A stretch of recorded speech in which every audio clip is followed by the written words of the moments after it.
예, 윤석열 대통령 구속에 반대하는 폭동이 일어났습니다. 법원과 경찰은 물론 최상목 대통령 권한대행까지 엄정 대응에 나선 상황인데요. 오늘 최진영 변호사, 이승훈 변호사와 함께 관련 내용 짚어보겠습니다. 두 분 어서 오십시오. 어서 오십시오. 네, 안녕하십니까?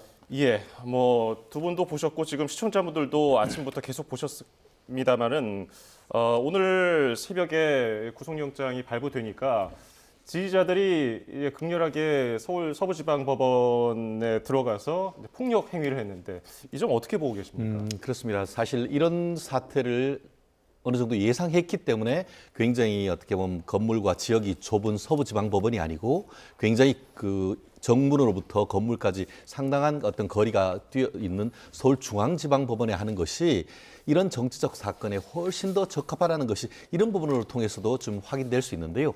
기본적으로 아무리 어떤 그 본인들의 마음에 맞지 않는다 하더라도 어떻게 보면 이 법적 절차의 최후의 보루다라고 할 수 있는 이 법원에 많은 사람들이 들어가서 기물을 파손한 것은 있을 수 없는 일이라는 것을 말씀드리고 싶습니다. 예. 관련해서 이런 부분 같은 경우에는 형법 141조의 이 공용물 손괴죄 그리고 또 경우에 따라서는 이 특수 주거 침입죄 이런 부분으로 처벌될 수 있는데요. 아다시피 한 명이 들어간 것이 아니고 굉장히 많은 사람이 야간에 어떻게 보면 단체나 다중의 위력을 이용해서 이 주거에 침입했기 때문에 이것 같은 경우에는 벌금형도 없이 제가 기억하기에 5년 이하의 징역에 처할 수 있는 상당히 좀 중한 죄가 될 수가 있습니다. 현재 적지 않은 사람들이 지금 현재 경찰에 체포가 된 상태로 보이는 것 같은데 이분들에 대한 어떤 형사적인 절차도 앞으로 또 향후에 문제가 되지 않을까 생각합니다. 예, 구속영장 발부한 서울 서부지법 차은경 부장판사는 지금 신변 보호 중입니다. 수사팀도 신변 보호 요청을 했는데 어떤 조치를 취하게 되는 겁니까? 일단 신변을 보호하려고 한다면 경찰들이 따라다녀야 될 거잖아요. 예. 경찰들이 같이 따라다닐 수도 있고요. 또 집에 집으로 또 쫓아와서 폭력 사태를 일으킬 수 있기 때문에 집 주변의 경호도 강화될 수 있고요. 또 집에 가는 것 자체가 두려울 경우에는 마치 안가처럼 별도의 숙박 장소를 정할 수도 있고요. 또 본인이 어디에 있는지를 알아야지 어떤 위기에 처했을 때 경찰들이 바로 따라갈 수 있기 때문에 예. 위치 추적 장치도 제공할 수 있는데요. 결과적으로는 이러한 장치들은 부수적인 장치들인 것이고 대통령과 또 국민의힘에서 폭력을 부추기는 듯한 경찰의 수사를 인정하지 못하고 법원의 재판을 인정하지 못하고 헌법재판소의 재판을 인정하지 못한다. 이런 취지로 모든 걸 다 부정하고 있기 때문에 결국 법치주의와 헌법주의를 부정하고 있는 거거든요. 이런 것들을 정치 지도자들이 부정하고 있기 때문에 이런 사태들이 일어나는 겁니다. 결국에는 정치권에서 특히 여당과 대통령이 부추기고 있다라고 보여질 수 있기 때문에 정말 자제를 요청해야 되고요. 이게 대통령 본인에게도 나쁘지만 결국 국민들에게도 심각한 갈라치기와 분열을 초래하기 때문에 적극적으로 자제를 요청해야 될 것 같습니다. 예, 정치권의 발언, 행동들이 이런 폭력 소요 사태를 불러일으켰다는 말씀에는 어떻게 들으셨나요? 그렇습니다. 사실 현 상황 속에서 핵심은 뭐냐면은 수사와 재판의 공정성입니다. 실질적으로 지금 윤 대통령에 대한 많은 지지를 하는 사람들 같은 경우에 기본적인 심리는 수사와 재판이 공정하지 못하다라는 것에 대한 상당한 반발이 있기 때문 아니겠습니까? 실질적으로 지금 이재명 대표라든가 아니면 조국 전 의원 그리고 또 윤미향 의원 같은 경우에는 본인과 관련되는 1심이 선고됐으면 수사와 재판이 끝날 때까지 대표적으로 윤미향 전 의원 같은 경우에는 4년 본인 임기가 끝나고 나서야 유죄가 확정되는 그런 일이 있었고 예. 조국 전 국회의원 같은 경우에는 본인이 2심의 실형까지 받았음에도 불구하고 구속되지 않았으며 나아가 이재명 대표 같은 경우에도 2023년 9월경에 이 국회에 어떻게 보면 체포동의안이 동의가 됐고 그리고 법원에서 범죄에 대한 소명이 있었음에도 불구하고 야당 대표라는 이유로 해서 영장이 기각되는 그런 부분이 있는 반면에 대통령이 설령 탄핵이 돼서 지금 직무가 정지됐다 한다 하더라도 일국의 대통령인데에 대해서 과연 구속의 필요성이 있는지 그리고 이런 식으로 어떤 관할 내지는 수사권에 대한 문제가 있음에도 불구하고 이런 적법 절차에 대한 의문이 있음에도 불구하고 구속해야 되는지에 대한 많은 비판과 불만이 있는 게 사실입니다. 그런 상황 속에서 어떻게 보면은 수사권이 없다라고 지금 비판을 받고 있는 공수처가 제기한 구속영장에 대해서 발부가 되니까 아마 많은 흥분한 사람들이 이와 같은 일을 벌어진 것 같은데요. 다만 그런 어떤 배경을 설령 인정한다 하더라도 그렇게 밖에서 의사표시를 하고 밖에서 어떻게 보면 집회 시위를 하는 것은 변론으로 문을 뚫고 들어가서 내부의 어떤 기물을 파손하는 행위는 어떠한 행위로도 어떻게 보면은 정당화되기 어렵다. 그 부분은 법조인으로서 분명하게 선을 긋게 말씀드릴 수밖에 없다고 봅니다. 예, 내부 기물 파손 얘기가 나와서요.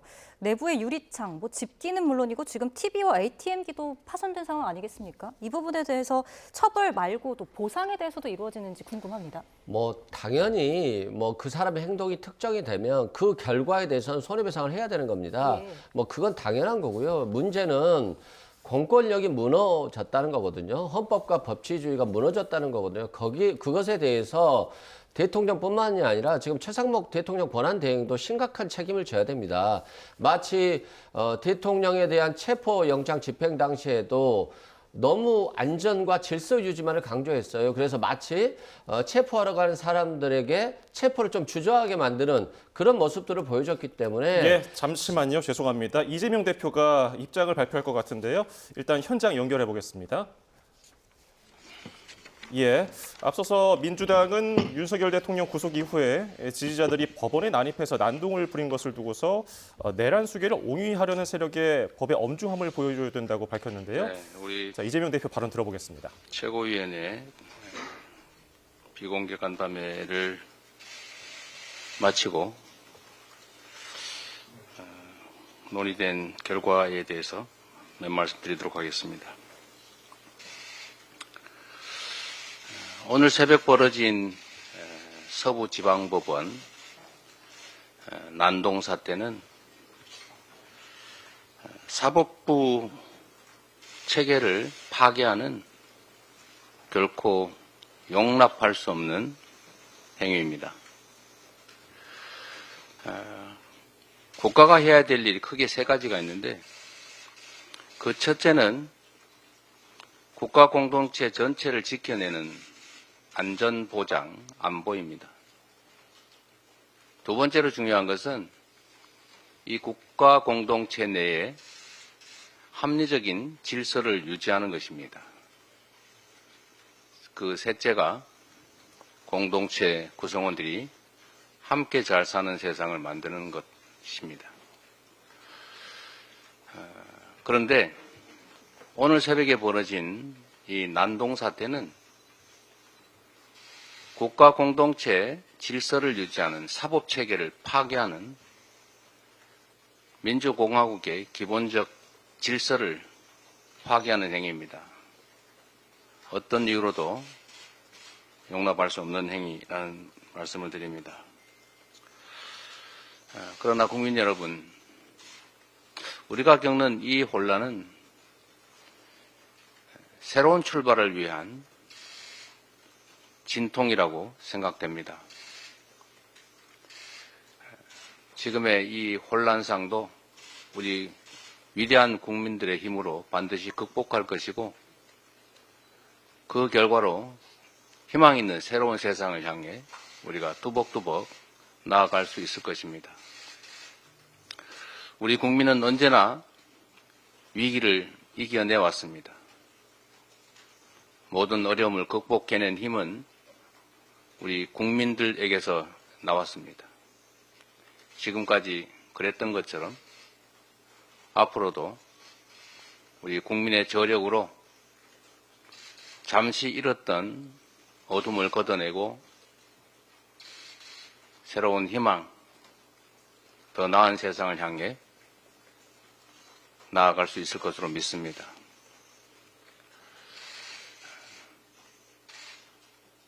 참 안타깝게 이를 데 없는 일입니다만 그러나 이 고통조차도 새로운 성장의 원동력으로 쓰여질 것으로 믿습니다.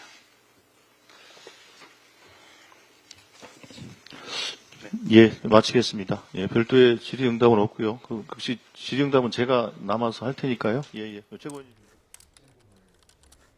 예, 이재명 대표의 입장을 들으셨습니다. 오늘 서부지방법원에서 일어난 폭력 사태에 대해서 사법부 체계를 파괴하는 행위로 용납할 수 없는 행위이다. 공동체 질서를 유지하는 사법 체계를 파괴하는 행위다. 이렇게 얘기를 했습니다. 예, 또 법치주의에 대한 전면적인 부정행위이자 형사상으로 봐도 심각한 중범죄에 해당하는 사안이다며 모든 것은 헌법에서 정한 사법 절차 내에서 해소돼야 한다. 이렇게 입장을 밝혔습니다. 예, 자, 내용도 굉장히 무게감이 있었는데 표정도 목소리도 그랬습니다. 어떻게 들으셨습니까? 사법부 파괴죠. 그리고 민주공화국의 파괴죠. 근데 이 파괴가 마치 파괴가 아닌 것처럼 지금 선전선동을 국민의힘과 윤석열 대통령 측에서 하고 있다라고 보시면 될 것 같고요. 이런 선전선동이 자신의 지지자들에게는 마치 합법적이고 굉장히 헌법적인 말처럼 지금 들리게 하고 있습니다. 이렇기 때문에 지금 법치주의가 무너져가고 있고 그들이 서부지방법원에 난입을 해서 벽돌을 깨고 유리창을 깨부시고 쇠파이프를 들고 다니는 거거든요. 법원을 침입한 경우는 제 기억으로는 들어본 적이 없어요. 그만큼 지금 심각한 상황인데 마치 트럼프 지지자들이 미의 의사당에 진입해서 총기를 휘두르는 거하고 총기를 난사하는 거 똑같은 거예요. 이 정도로 법치주의가 무너졌다는 게 대한민국에서 가능할까라는 상상이 들 정도입니다. 또한 지금 대통령의 죄를 많은 국민들이 알고 있는데 극우 지지자들은 모른다는 게 저는 모른다고 생각하는데요. 대통령이 행한 어떤 비상계엄은 내란으로서 거의 그 살인죄보다 더 무거운 겁니다. 대통령이 유일하게 기소될 수 있는 죄는 내란죄와 외환죄밖에 없어요. 그러면 살인죄보다 더 중한 범죄를 저지른 건데 이재명 대표는 불구속이었으니까 조국 대표는 불구속이었으니까 이런 비교할 수 없는 것들을 비교하고 있다는 것 자체가 굉장히 정치적인 선동으로 자신의 정치적 이익만 가지려고 하는 것이지 법치주의에 대한 생각은 아무것도 없지 않나 생각됩니다. 예, 최 변호사님 어떻게 들으셨습니까? 그렇습니다. 현 상태를 서부지방법원 난동 사태다 이렇게 그 이름을 지었던 것 같습니다. 일본 언론 같은 경우에는 지금 폭동이다 이렇게 강한 얘기를 하고 있습니다만 나름대로 이재명 대표 같은 경우에는 수위를 조절하고 있다라는 그 얘기를 하고 있고요. 더불어서 형 사태에 대해서 사법부 체계를 파괴하는 것으로 용납할 수 없는 행위다 이렇게 얘기를 하면서 법 테두리 내에서의 어떤 대응 이 부분을 얘기했다는 것은 나름대로 야당 대표로서의 할 말씀을 했다라고 저도 얘기를 합니다. 더불어서 현 상황에 대해서 이 부분을 또 지나치게 그 정치적으로 확대 해석을 하려고 하는 것을 선을 그으려고 하는지는 모르겠습니다만 현 상황은 새 출발을 위한 진통이다 이렇게 표현하신 것 같습니다. 예. 어떻게 보면 지금까지는 그 이재명 대표가 굉장히 이른바 강공 드라이브로 해서 윤석열 대통령을 내란으로 단정하고 그리고 또 헌법재판소 같은 경우에도 최대한 빨리 해라라는 체근을 하는 그런 어떻게 보면 본인 사법 리스크를 회피하려고 하는 것이 아니냐 하는 그런 의혹을 받았는데 반해서 오늘 지금 조금 전에 최고위원회 회의를 거치고 낳는 발언 같은 경우에는 야당 지도자로서 나름대로 정치적으로 정제되고 비교적 어떻게 보면은 지나치게 어떤 그 수위를 조절하는 그런 느낌이 보이는 것 같은데요. 지금 현재 상황 속에서 야당으로서 충분히 할 수 있는 부분이 아닌가 싶고 그런 부분에 있어서는 적어도 저는 정치적으로 이재명 대표의 어떤 그 스탠스를 동의하지는 않습니다만 오늘 정도의 어떤 말씀은 국가 지도자로서 할 수 있는 정도의 수위를 조절한 나름대로 합리적인 말씀이 아니었나 평가를 합니다. 예. 자, 헌정 사상 처음으로 현직 대통령이 구속된 사태에 대해서 계속해서 최신영 변호사, 이승훈 변호사와 대담 이어가죠. 공수처가 잠시 뒤인 오늘 오후 2시에 출석을 통보했는데 윤 대통령이 응할 것으로 보십니까? 현실적으로 응할 가능성은 낮지 않을까 싶습니다. 실질적으로 지금 주말, 휴일은 원칙적으로 수사를 하지 않는 것이 원칙입니다. 그렇기 때문에 아마 공수처 같은 경우에는 지금 이미 휴일임에도 불구하고 이렇게 그 소환을 하는 것은 본인들의 어떤 구속 기간이 비교적 짧기 때문에 그렇지 않은가 싶은데요. 더불어서 다음 주 같은 경우에는 또 길게 지금 그 설날 연휴가 있지 않습니까? 예. 실질적으로 그 공수처로서는 구속 기간 10일 동안 불러서 소환해서 조사할 시간이 상당히 제한적입니다. 그러다 보니까 주말임에도 불구하고 지금 소환하는 것으로 보이는데 윤석열 대통령 측 변호인 같은 경우에는 지속적으로 얘기하듯이 공수처에 내란과 관련되는 수사권 자체가 없다. 그렇기 때문에 지난번에 공수처에서 출석했음에도 불구하고 전면적으로 진술 거부권을 행사했었는데 비록 어제 그 구속적 부심을 통해서 영장이 발부됐다 하더라도 아마 그와 같은 기조를 계속 유지할 가능성 현실적으로 높고, 더불어서 그 이후 결국 그 공수처에서 수사를 마치고 사건 자체를 검찰로 보냈을 때 그 검찰에는 어쨌든 간에 수사권이 있기 때문에 거기에 대응한다는 그런 논리로 나갈 가능성이 현실적으로 좀 높지 않을까 예측을 해봅니다. 예, 어쨌든 오늘 오후 2시 출석에 대해서는 응할 가능성이 낮다. 이렇게 현실적으로 짚어주셨습니다. 앞서 공수처가 오늘 브리핑에서요. 강제 연행을 검토하냐 이런 질문에 대해서 검토를 해봐야 한다. 아직 말씀드리기 어렵다. 이런 입장을 밝혔거든요. 구치소 출장 조사나 강제 연행 시도할 가능성이 있다고 보십니까? 당연히 시도할 건데요. 구치소 출장 조사는 하면 안 되는 겁니다. 대통령이 법치주의를 위반하고 법치주의를 부정하고 있기 때문에 구치소로 출장해서 조사를 한다. 이것 자체가 공수처가 대통령의 권권력 무력화 시도에 동의하는 거와 마찬가지예요. 그래서 나오지 않는다라고 한다면 인치해서라도, 지금 체포 구속 기간이기 때문에 인치해서라도 수사를 해야 된다. 다만 이제 대통령이 뭐 묵비권 행사한다던가 진술을 거부하는 것, 이건 대통령의 헌법상 권한이에요.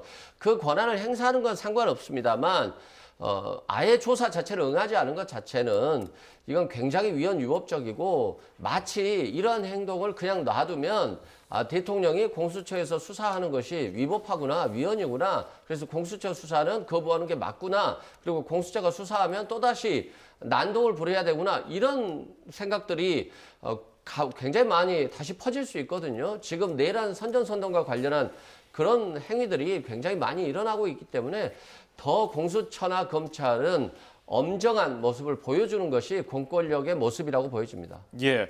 윤석열 대통령 측은 뭐 그간의 공수처의 권한이라든지 법원의 그 관할 문제를 지적하면서 좀 비협조적인 모습도 보였는데, 이런 전략들이 좀 부정적인 영향을 낳았다는 평가는 어떻게 들으셨습니까? 어쨌든 지금 그 윤 대통령 측 변호인 같은 경우에는 적법 절차를 지켜라.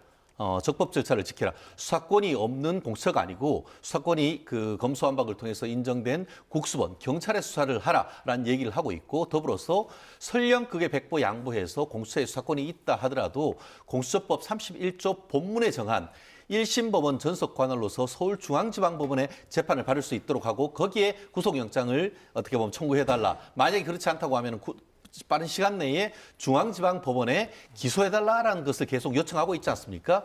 결국 그 부분에 있어가지고 나름대로의 어떤 법리적인 어떻게 보면 근거가 다 있는 겁니다. 결국 헌법에 의할 때에 자기부재 거부권, 그렇기 때문에 진술 거부권 같은 경우에 행사한다고 해서 불이익을 받지 않는다라고 돼 있습니다. 대통령도 대통령이 이전에 국민의 한 사람이기 때문에 그와 같은 진술 거부권을 행사하는 것 자체를 비판할 수는 없는 거고요. 더불어서 예전 같은 경우에 이른바 정치범 같은 경우에는 출정 거부 투정이라고 해서 구속됐을 때 경찰이나 검찰에 대한 어떤 수사의 정당성을 인정하지 못한다. 나는 법원에 가서 재판을 받겠다라는 식으로 해서 전면적인 진술 거부권을 행사하는 것은 아마 현재 민주당 국회의원들 중에서도 정치사범으로 구속된 분들 중에 적지 않은 분들이 했던 행위입니다. 그렇기 때문에 그 자체만 가지고 뭐라고는 할 수 없다. 다만 정치적으로 비판할 수 있는 것은 대통령은 헌법의 수호자입니다. 그렇기 때문에 법적 절차를 최대한 협조할 필요는 저는 충분히 있다고 봅니다. 그렇기 때문에 현 상황 속에서 공수처가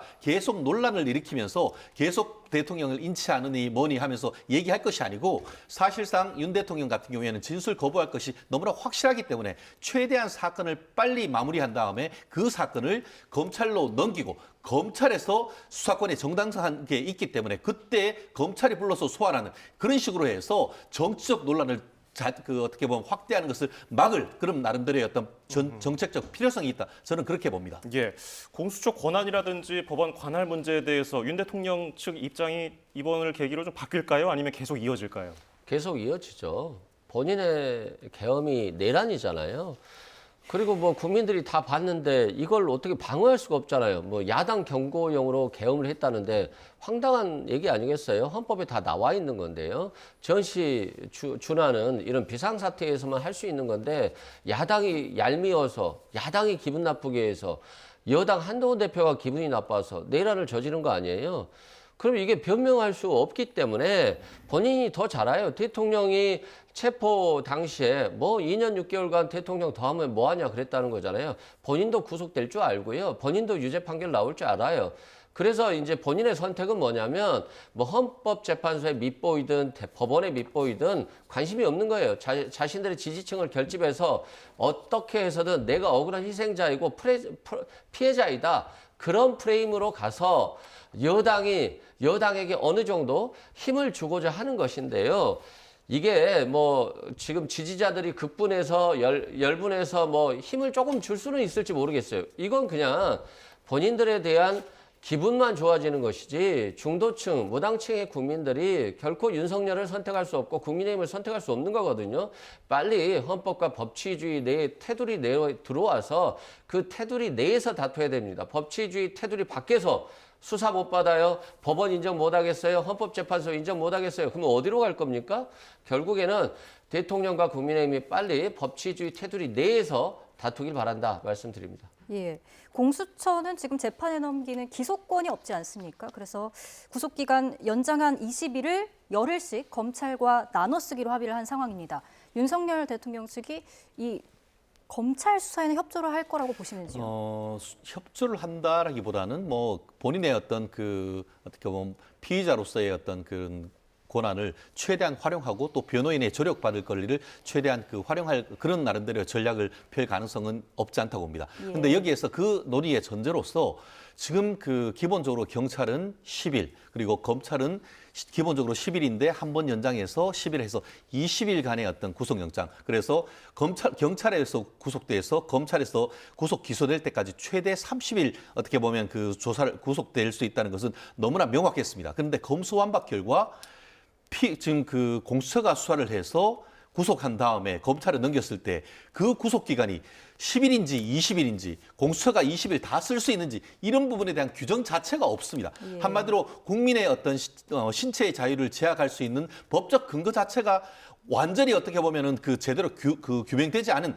이런 어이없는 법을 만들어 놓은 것이 지금 민주당입니다. 그렇기 때문에 이번 차제에 이 공수처법 과연 민주당도 뭐 공수처장을 탄핵안에 뭐하니 하는데 과연 공수처의 어떤 계속 유지돼야 될 필요성이 있는지에 대한 의문과 함께 어쨌든 지금 10일 해서 지금 그렇게 한다고 하면은 앞으로 있던 10일 공수처가 계속 잡아 있을 것이 아니고 오히려 지금 대통령 같은 경우에는 공수처는 우리가 인정할 수가 없다라고 지금 얘기를 하고 있고 실질적으로 관련되는 사람들에 대한 조사는 구속해서 기소까지 하고 있다고 하면은 계속 공수처가 꼼냥꼼냥 가지고 있을 것이 아니고 최대한 빨리 이 사안을 해서 검찰로 넘기는 것이 이와 같은 정치적 논란 나아가서 많은 국민들이 어이없는 이런 서부지방법원 난입 사태 같은 것들을 앞으로 막을 수 있는 그런 부분이 필요하고 더불어서 서부지방법원은 정말 좁습니다. 바로 정문에서 법원까지 20-30m도 안 되고 특히 후문의 좁은 골목에서는 담 하나 넘는데 사람 키밖에 안 됩니다. 이런 일들이 계속 일어날 가능성도 배제할 수가 없습니다. 그렇다고 하면은 계속 그렇게 어떻게 보면 예외를 하면서 과천에 있는 서부지방 어떻게 보면 공수처가 굳이 이제 어떻게 보면 마포에 있는 이 서부지방법원으로 올 것이 아니고 말씀드린 것처럼 공수처법 31조에 정한 대로 서울중앙지방법원에 기소를 하고 거기에 따라서 절차를 하는 것이 이와 같은 어이없는 사법부 침탈 사태를 막을 수 있는 그런 기준이 아닌가. 그렇기 때문에 앞으로 공수처가 자기의 어떤 존재감을 나타내기 위해서 꼼수를 쓸 것이 아니고 정면 대응한 절차가 저는 필요하다고 봅니다. 예, 공수처의 역할론, 논란 이런 주장에 대해서는 어떤 생각이신지요? 그게 대통령이 그런 말을 하고 대통령 측 변호인이 그런 말을 하고 국민의힘 대표가 그런 말을 하기 때문에 같이 있는 사람이 다 똑같은 말을 하는 거예요. 저는 이거 자체가 다 혹세 무민이라고 생각되고요. 아니 뭐 큰 법원으로 가라. 작은 법원은 폭력 사태에 휘말릴 수 있으니까 큰 법원으로 가라. 말이 되는 겁니까? 아예 법원 자체에 대해서는 폭력 사태가 일어나면 안 되는 겁니다. 큰 법원이 아니었기 때문에 폭력 사태가 일어난 것이다. 그러니까 공수처 잘못이다. 이건 굉장히 잘못된 것이고요. 이러한 논리들이 유튜브를 통해서 극우 유튜브들을 통해서 퍼져나가고 있기 때문에 이것에 대한 어느 정도의 사법적인 통제가 필요하다. 이런 말씀을 드리고요. 박근혜 전 대통령 때는 최순실에게 이용당해서 국정농단이 된 거잖아요. 이건 어떻게 보면 지금 생각해보면 큰 사건이 아니었어요. 근데 이건 국회에 총을 들고 군인이 난입한 사건이잖아요. 이건 심각한 사건이고요. 그렇기 때문에 대통령이 구속되는 것이지 뭐 대통령이 다른 범죄로 구속된 것은 아니다. 이런 말씀 드리고요. 항상 지도자라고 한다면 법치와 헌법을 지키려고 하는 모습들을 보여주는 게 당연한 이치다 이렇게 생각됩니다. 예. 자, 조금 전에 들어온 소식 전해드립니다. 윤석열 대통령 측이 오늘 공수처 조사를 협조하기 어렵다는 입장을 밝혔습니다. 예, 공수처가 앞서 오늘 오후 2시에 구속 뒤 첫 소환 통보를 했고 저희가 이 부분에 대해서 전망을 하고 있는 상황이었는데 윤석열 대통령 측이 오늘 공수처의 조사는 어렵다 이렇게 입장을 밝혔다는 속보가 들어왔습니다. 예, 저희가 공수처나 윤석열 대통령 측과 관련해서 보다 자세한 내용이 들어오면은 다시 한번 전해드리도록 하죠. 예. 자, 이제 공수처 조사가 어렵다고 밝혔는데 공수처에서는 인치는 이제 검토를 해봐야 하는 거고 앞으로 강제 수사를 하기도 어려울 노릇인데 앞으로 어떤 단계를 밟아야 될 것으로 그렇기 보십니까? 때문에 말씀드린 것처럼 지금 공수처가 공수처로서는 역할이 사실상 끝났다고 봅니다. 윤 대통령에 대한 신병을 확보함으로써 공수처가 해야 될 역할은 사실상 이것으로 종료됐다라고 보는 것이 맞고요. 왜냐하면은 이런 상황 속에서 본인들의 어떤 그 고난을 국민한테 과시하기 위해서 윤 대통령을 강제로 인치한다. 그렇게 했다가는 오히려 더 큰 국민들의 반발을 일으킬 가능성이 상당히 높다. 그렇다고 한다고 하면은 수사는 왜 하죠? 결론적으로 이제 그 혐의를 입증을 해서 그것을 재판에 넘겨서 사법 절차 안에서 문제를 해결하기 위한 것 아니겠습니까? 아까 천대엽 법원 행정처장 같은 예. 경우에도 대한민국 공화국을 지키기 위해서는 이와 같은 모든 사태가 사법 절차를 통해서 해소돼야 된다라는 그 말씀에는 많은 법조인들이 공감할 것입니다. 그렇기 때문에 공수처가 더 이상의 어떤 논란, 지금 윤석열 대통령을 불러서 소환 조사를 한다고 해서 윤 대통령이 뭐라고 얘기하겠습니까? 결국 현 상황 속에서는 분명히 지난번에 갔을 때에 어떻게 보면은 그 진술 거부권을 행사하는 것이 너무나 확고하고 실제로 그렇게 했을 때 다른 그 어떻게 보면은 조사기관 같은 경우에도 그런 상태에서 넘깁니다. 예전에 민주당의 그 출신의 어떻게 보면 한 전 총리 같은 경우에도 실질적으로 법원에 가서 진술을 한다라고 하면서 진술을 전면적으로 거부했고 조국 전 장관도 똑같은 얘기를 했습니다. 그게 헌법상의 얘기되기 때문입니다. 그렇기 때문에 현 상황 속에서 지금 그리고 또 한 가지 아까 그 변호사님은 어떻게 보면 출정조사 결국 찾아가던 그 수사가 한 경우에는 그것이 위헌이라고 하고 있는데 실질적으로 변호인 접견실에 가면은 수사 접견실이 따로 있습니다. 그래서 많은 경찰과 검찰 같은 경우에는 구초에 찾아가서 조사하는 케이스도 일상적으로 이루어지고 있습니다. 그 자체를 법적으로 부인할 수가 없는 거기 때문에 무리하게 조사하기보다는 오히려 본인들의 명분을 쌓기 위해서라도 어떻게 보면은 구초에 가서 조사를 받고 그럼에도 불구하고 조사를 받지 않는다고 하면은 빠른 시간 내에 어떻게 보면 그 의견을 써서 중앙지검으로 넘기는 것이 그것 자체만으로서 해서도 공수처의 역할은 다한 것이 아닌가 생각합니다. 예, 앞서서 공수처 조사 때 질문지 200페이지를 전부 소화하지도 못했고요. 계속해서 조사에도 불응하고 좀 진술도 거부하는 모습을 보였지만 어제 구속 전 피의자 신문에서는 윤 대통령이 직접 40분 동안 발언을 한 것으로 알려져 있습니다. 이런 식으로 계속해서 조사가 어려워지면 공수처는 어떤 선택을 해야 됩니까?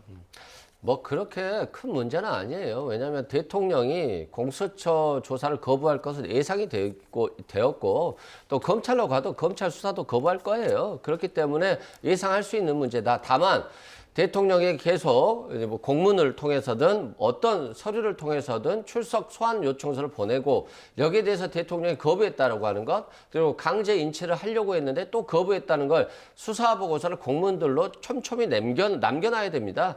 그리고 나서 끝까지 안 나온다라고 한다면 결국 검찰로 넘겨야 될 것 같고요. 검찰도 안 나온다라고 한다면 부득이 그냥 구속 기소할 수밖에 없는 상황이 될 겁니다. 근데 이건 대통령의 전략적 시도예요. 어차피 유죄 나오고 탄핵될 거 시간이라도 또 끌겠다. 하루라도 끌어보겠다라고 하는 생각이라고 보고요.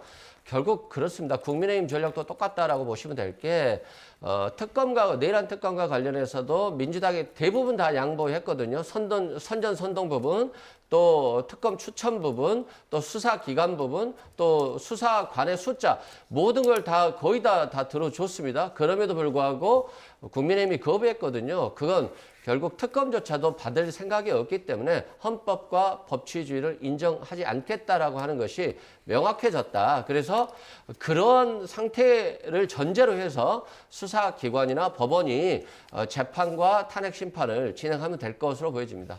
예. 윤석열 대통령 측 오늘 공수처 조사도 불응을 했습니다. 법정에서 발언하는 전략을 계속 이어갈 거라고 전망하십니까? 지금으로서는 충분히 그럴 가능성이 높다라고 봅니다. 예. 다만 말씀하신 것처럼 드린 것처럼 공수처에서는 10일 그리고 또 검찰에서 10일인데 검찰 조사에 과연 응할지 이 부분이 아마 그 변호인들로서도 내부적으로 상당한 어떤 그 내부적인 협의를 거칠 가능성이 있고 물론 최종적인 결정은 윤석열 대통령 본인이 하실 가능성이 큽니다. 뭐 일부 같은 경우에는 윤 대통령이 검찰 출신이고 검찰이 이른바 친정이기 때문에 그런 어떤 친정을 믿고 출석하지 않을까 하는 그런 견해도 있습니다만 지금 현 상황 속에서 윤 대통령이 지금 뭐 친정에는 가고 친정이 아닌 공수처에는 가지 않는다. 이것은 이루어질 수 없는 말씀인 것이죠. 결국 지금 그 윤 대통령의 논리에 따르면은 저는 검찰 어떻게 보면 요청에는 출석할 가능성이 높다. 왜냐하면은 공수처에 나가지 않는 논리는 뭐냐면은 공수처에는 검수완박상 이 수사권으로서의 어떤 내란에 대한 수사권이 없기 때문에 거기는 출석할 수도 없고 그렇기 때문에 초기 같은 경우에는 변호인들도 거기 위법한 수사기관에 왜 우리가 변호인 그 선임서를 내느냐 그 논리는 했죠. 다만 어쨌든 법원에서 체포영장이 발부되니까 그거에 대해서 변호인 어떻게 보면 의견서를 넣었던 것이고 이번에 그 공수처가 청구한 이 구속영장에 대해서도 응했던 건 아니겠습니까? 다만 그럼에도 불구하고 나가면서도 공수처를 내가 인정하는 것은 아니다라고 했기 때문에 그러면은 법적으로 봤을 때에 어쨌든 1차 수사권은 경찰에 있지만 경찰에 수사를 했어도 그것이 검찰에 오면은 검찰은 여전히 그 사건에 대해서 수사권이 있는 겁니다. 그렇기 때문에 원칙적으로는 어쨌든 앞에 있는 것은 제외하고 검찰은 수사권이 있기 때문에 검찰에 대한 수사에 불응하는 것은 사실 쉽지 않을 겁니다. 그렇기 때문에 검찰에는 출석을 하되 검찰에서 적극적으로 진술할 것인지 아니면은 거기에서도 진술 거부권을 행사할 것인지 이 부분은 완전히 다를 것이라고 봅니다. 그렇기 때문에 저는 변호인으로서 아마 제가 변호인이라고 한다고 하면은 출석은 하되 진술 거부권을 행사를 하고 나아가 진술 거부권을 행사한 이후에 그 내용은 법원에서 적극적으로 진술하겠다. 이런 식의 어떤 전략을 삼을 가능성 현실적으로 높지 않을까. 왜냐하면은 아시다시피 검수완박을 하면서 검찰 조사의 증거 능력을 민주당이 완전히 박탈해버렸습니다. 그렇기 때문에 검찰에서는 아무리 진술을 해놔봤자 그것을 법정에서 부인해버리면은 그 조서는 판사들이 읽어보지도 않습니다. 그럼 읽어보지도 않을 그 진술서 하겠습니까? 그렇다고 하면은 검찰에 적극적으로 조사에는 응하지만 거기에 대해서 진술 거부권을 행사를 하고 나아가 법원에서 진행하는 과정에서 어떻게 보면 적극적으로 대응할 가능성 아마 그럴 가능성 법정에서 전략을 하는 가능성이 현실적으로는 상당히 높지 않을까 예측합니다. 예, 어쨌든 법원은 사상 초유로 현직 대통령에 대한 구속영장을 발부했습니다. 어제 구속 전 피의자 신문에서 양측이 치열하게 공방을 벌였는데 공수처가 이 영장에 밝힌 혐의 내란 우두머리이지 않습니까? 어떤 게 주요 쟁점이었다고 보십니까? 그러니까 내란 우두머리라고 하는 것은 수개라는 거잖아요. 결국 내란이라고 하는 것은 계엄을 선포했는데 그 계엄을 선포할 요건이 안 됐다는 거예요. 즉 전시나 이에 준하는 비상사태가 아닌데 일단 계엄을 선포한 것이고요. 또 포고령을 보시면 계엄이 위헌 위법인 걸 알 수 있는데 뭐 국회의원들, 지방의원들까지 정치활동을 금지하는 거 아니겠습니까? 정치활동을 금한다라고 하는 것은 헌법적인 근거가 없어요. 그리고 정치활동을 금한다라고 하는 것은 국회의 계엄 해제를 막겠다는 것이거든요. 근데 헌법상 계엄 해제권이 국회에 있는데 이 계엄 해제권 행사를 못해서 자신이 계엄을 선포해서 결국 대한민국의 왕이 되겠다는 것과 똑같은 거거든요. 그렇기 때문에 이건 국헌문란 목적으로 국회의 헌법 기능을 마비시키려고 한 것이고요. 또 중앙선거관리위원회에 야구 방망이를 가지고 그리고 케이블 타이, 즉 수갑을 가지고 또 복면을 가지고 들어가서 공무원들의 핸드폰을 뺏고 그들을 복면을 씌워서 눈을 가린 이후에 수방사 벙커로 데리고 가서 고문해서 뭐 부정선거를 밝혀내겠다 뭐 이런 거잖아요. 전혀 합법적인 절차를 거치지 않고 고문과 황당한 어떤 불법적인 체포 등을 통해서 자신이 원하는 진술을 허위 자백을 받아내겠다라고 하는 것이니까 굉장히 위헌 위법적이죠. 이런 것들에 대해서 위법적인 것에 대해서 이제 구속에 대해서 심사를 한 거죠. 근데 당연히 판사 입장에서 보면 뭐 이게 범죄가 너무 중대하고 증거인멸이나 도주 우려가 있기 때문에 영장은 발부된 것이다라고 보면 될 것 같습니다. 예, 말씀해 주신 부분에서요. 증거를 인멸할 염려가 있다. 이게 구속영장 발부로 인정한 또 다른 사유였거든요. 그렇습니다. 그 부분에 대한 그 평가는 사뭇 가치 판단에 따라서 다를 수가 있습니다.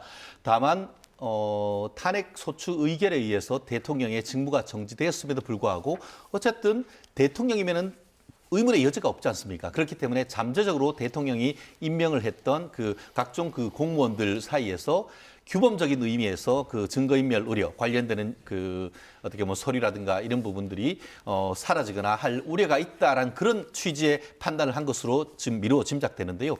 과연 그와 같은 판단이 맞는지에 대해서는 상당 부분 비판도 가능합니다. 아시다시피 윤석열 대통령 본인이 일단 구속이 돼 있는 입장이고 그리고 그 사이에 경찰, 검찰, 나아가 공수처에 의해서 어떻게 보면 그 비상계엄을 발동하는 과정에서 주요 지휘관들이 거의 몽땅 다 구속돼 있는 상황입니다. 그렇죠. 그리고 지금 보면은 경찰 같은 경우에도 지난 관저에 대한 집행 과정에서 아무도 지금 협조하고 있지 않습니까? 하지 않고 오히려 거부하고 있습니다. 그런 상태에서 어떤 증거인멸 우려가 있는지에 대해서는 사실 비판 여지가 적지 않지 않습니까? 아마 그렇기 때문에 그러한 부분을 이유로 해서 지금 구속은 일단 됐습니다만 구속 기간이 진행되는 과정에서 윤석열 대통령 변호인이 구속 적부심, 과연 이렇게 계속 구속하는 것이 합당한지에 대한 구속 적부심 절차를 청구할 가능성이 높다라고 보고 그런 부분에 있어서 증거인멸 우려가 없다. 그리고 또 도주 우려가 없다. 또 그리고 주거가 일정하다. 이런 부분을 얘기를 하고 나아가 아까 얘기했듯이 형평성의 원리상 지금 야당의 대표라고 할 수 있는 이재명 대표에 대해서 어떻게 보면 국회에서 체포당연이 통과가 되고 나아가 이 범죄 혐의에 대한 소명이 됐음에도 불구하고 야당 대표로서 어떻게 보면 여론의 감시를 받고 있기 때문에 굳이 이 불구속 수사 원칙을 배제할 필요가 없다는 취지에서 한마디로 앞에 범죄가 소명되고 구속의 필요성이 있다 하더라도 굳이 어떻게 보면 구속을 해야 되느냐 이런 부분에서 불구속 수사 원칙을 관철했지 않습니까? 그런데 굳이 일국의 대통령에 대해서 이렇게 식으로 해서 전 세계적인 어떤 국가 위신을 저해하는 이런 부분이 가능한지 이 부분에 대해서 다른 재판부의 판단을 받으려고 하는 그런 전략으로 나올 가능성 현재로서는 점치기 그 가능성이 높지 않을까 예측합니다. 예, 오늘 오전에 권영세 국민의힘 비대위원장은 이 영장 발부와 관련해서 직무 정지 뒤에 대통령은 사실상 가택 연금 상태였다. 전화기 바꿨다고 증거인멸 판단한 건 잘못된 일이다. 이렇게 얘기를 했고 방금 또 추진용 변호사님 말씀하신 것처럼 야당 대표에게도 똑같은 잣대가 적용돼야 된다. 이렇게 얘기했는데 이 점 어떻게 들으셨습니까? 그러니까 권영세 대표가 참 검사 출신인데 좀 대통령에게 아니 공수처에서 최고 예우를 하겠다. 체포는 머나먼 얘기다라는 말을 했을 때 대통령님 빨리 수사 받으십시오. 그래야지 체포되지 않습니다. 좀 그렇게 권하시지 가만히 있다가 대통령 체포되고 나니까 위헌 위법적이다는 취지로 이렇게 얘기를 하는 것 자체가 폭력 사태를 유발하는 것과 똑같다 이런 말씀 드리고요. 야당 대표는 야당 대표의 사건인 것이고 대통령은 대통령의 사건인 거예요. 야당 대표에 대해서 구속영장을 기각했고 또 위증교사 부분은 무죄가 나왔잖아요. 구속적부심에서는 뭐 소명이 됐다 이런 취지가 됐습니다만 법원의 판결은 달라질 수 있는 거예요. 그리고 이재명 대표 같은 경우는 자신의 수사에도 임했고 영장 실질에도 임했어요. 언제 뭐 경호처 직원들을 동원해서 수사를 거부하고 압수수색 영장이라든가 영장을 거부한 적이 있습니까?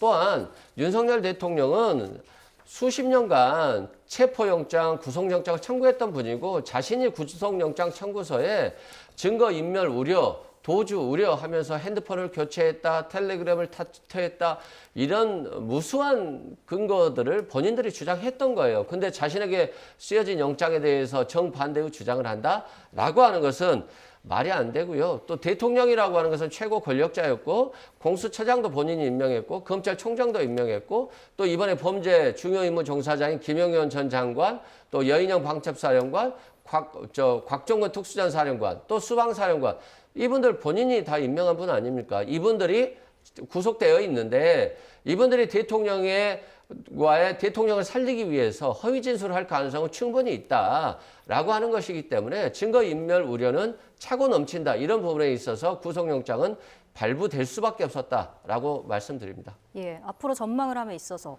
만약에 구속적부심을 신청한다. 기소 시점도 뒤로 밀리는 거 아닙니까? 뭐 구속 적부심은 헌법상에 인정되는 권리이기 때문에 뭐 그런 부분을 해서 구속 기소되는 기간이 밀린다. 이 부분은 법률적으로 큰 의미는 없다. 어쨌든 수사기관에 그 구속 적부심을 청구를 하면은 그 구속 적부심이 진행되는 기간 그 모든 자료가 이제 법원으로 넘어가니까 그 정도 기간이 어떻게 보면은 수사가 어떻게 보면 연장이 되는 겁니다. 예. 구속 기간에서 그게 들어가는 것이 아니기 때문에 수사하는 데 어떤 영향이 있는 것은 아닌 것이죠. 그리고 실질적으로 구속영장이 일단 발부됐다는 것은 법원으로부터 일정 부분 범죄에 대한 소명을 받았다라는 것이기 때문에 뭐 이 부분에 있어서 구속 적부심이 된다고 해서 앞으로의 구속 기소를 하는데 문제가 생길 가능성이 있느냐? 그것은 헌법상에 주어진 국민의 권리를 행사하는 걸 가지고 수사가 방해된다라는 그런 어떻게 보면 앞뒤 논리가 뒤집어진 논리이기 때문에 그런 어떤 그 의무는 뭐 부적절하다라고 저는 생각하고요. 어쨌든 지금 그 상태에서 계속 정치적인 논란이 되고 더불어서 오늘 새벽에 있었던 그 서부지방법원 난입 사태 이런 부분이 재발되지 않도록 해야 될 부분이 분명히 있지 않습니까? 그렇다고 한다고 하면은 무리하게 지금 공수처가 지금 할 것이 아니고 말씀드린 것처럼 그 공수처는 지금 벌써 대통령을 구속시킴으로써 사실상 그 역할을 거의 다 했다고 보는 것이 맞습니다.